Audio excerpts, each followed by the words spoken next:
Dalawang individual kabilang ang isang minor de edad ang kasalukuyang nasa kustodiya ng mga otoridad matapos maharang sa magkahiwalay na checkpoint operation sa lalawigan ng Cotabato. Nitong Huwebes ng umaga, Enero 15, naaresto sa bayan ng Pikit ang isang 40 anyos na mangingisdang kinilalang si alias Endong matapos madiskubre ang isang kargadong Glock 19 pistol sa kanyang baywang. Ayon sa ulat ng Pikit Municipal Police Station, bigong makapagpakita ng anumang legal na dokumento ang sospek para sa nasabing baril at 18 bala nito habang dumadaan sa Intensified Unified Anti-Criminality Program checkpoint sa Barangay Inugog. Samantala, huli rin sa checkpoint nitong Miyerkules ng gabi sa bayan ng President Roxas ang isang 16 na taong gulang na binatilyong itinago sa alias na Buyboy na taga Matalam, Cotabato. Nakuha mula sa loob ng U-box ng motorsiklo ng minor de edad ang tinatayang 10.5 grams na pinatuyong dahon ng marijuana. Napansin umano ng mga pulis ang kaduda-dudang galaw ng binatilyo habang hinahanapan ng dokumento ng sasakyan sa Purok Unaw, Barangay Poblasyon. Kaya agad itong isinailalim sa inspeksyon na nagresulta sa pagkakadiskubre ng iligal na droga. Dinala na ang mangingisdang si alias Endong sa custodial facility ng Pikit Municipal Police Station at nakatakdang sampahan ng kasong paglabag sa RA 10591 o Comprehensive Firearms and Ammunition Regulation Act.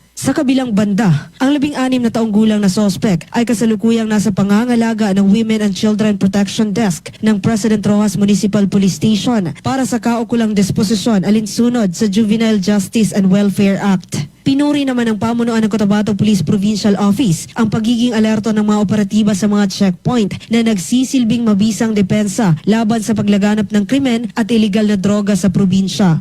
Joan Uranio, NDBC, Bida Balita.